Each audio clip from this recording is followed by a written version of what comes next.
Hello viewers, welcome to Arkes channel. ഇന്ന് മല്ലിയില പൊടിയാണ് കാണിക്കാൻ പോണത്. അപ്പോൾ അതിനെ ഒരു 2 വിധത്തിലാണ് ഞാൻ കാണിക്കാൻ പോണത് കേട്ടോ. 2 വിധത്തിൽ നമ്മളെങ്ങനെ സൂക്ഷിച്ച് വെക്കാം എന്നുള്ളതാണ്. ഇത് പിന്നെ കുറച്ച് കാലം കേടുകൂടാതെ ഇരിക്കും.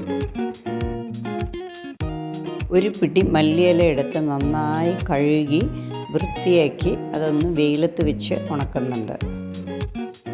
ഒരു 100 ഗ്രാം കറുത്ത ഉഴുന്നെടുക്കുക. കറുത്ത ഉഴുന്നെടുത്തിട്ട് അതിനെ ഒന്ന് നല്ലോണം വറക്കുക. അതൊരു കളർ മാറും, ചുവപ്പ് കളർ മാറുന്ന വരെ വറക്കുക കേട്ടോ. കൈവിടരുത്, മീഡിയം ഫ്ലെയിമിലും ആയിരിക്കണം. അതിട്ടിട്ട് എവിടെയും നമ്മൾ മാറിപ്പോകരുത് കേട്ടോ, കരിഞ്ഞു കളയും. ഓക്കെ, അതിലേക്ക് ഒരു 15 മുളക്, എരിവൊക്കെ ആവശ്യത്തിന് ഇടാം കേട്ടോ. പക്ഷേ ഇത് കറക്റ്റാണ്. ഞാൻ ഉണ്ടാക്കിയപ്പോൾ അത്യാവശ്യം എരിവൊക്കെ ഉണ്ട്. അപ്പോൾ അത് നല്ലോണം വറക്കുക. ഇപ്പോൾ ഇതാ ഉഴുന്നും മുളകും ഒക്കെ വറുത്ത് അതിനെ ഞാൻ വേറൊരു പാത്രത്തിലേക്ക് മാറ്റുകയാണ് കേട്ടോ. എന്നിട്ട് അതേ പാനിലേക്ക് നമ്മൾ ഉണക്കി വെച്ച മല്ലിയില കൂടി ഒന്ന് ഇട്ട് കൊടുക്കുക.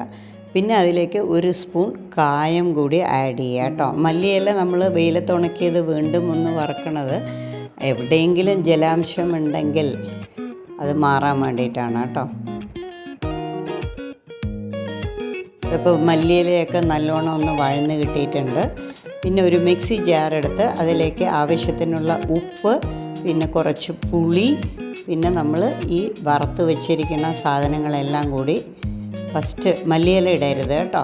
ഫസ്റ്റ് ഉഴുന്ന് പരിപ്പും മുളകും എല്ലാം കൂടി ഇട്ട് കൊടുത്ത് അതിനെ ഒന്ന് ക്രഷ് ചെയ്തെടുത്താൽ മതി. ഒരുപാട് ഫൈൻ പേസ്റ്റ് ആക്കരുത്. പിന്നെ പല്ലിന് പ്രശ്നമുണ്ടെന്നുണ്ടെങ്കിൽ ഓക്കെ, നിങ്ങൾക്ക് ഫൈൻ പേസ്റ്റ് പോലെ ആക്കാം, പൊടിയാക്കാം കേട്ടോ. അപ്പോൾ കുറച്ച് തരിതരിപ്പായിട്ട് പൊടിച്ചിട്ടുണ്ട്. ഞാൻ 2 ബാച്ചായിട്ടാണ് പൊടിക്കുന്നത്. എന്നിട്ട് അതിനെ വേറൊരു പാത്രത്തിലേക്ക് ഇടുക.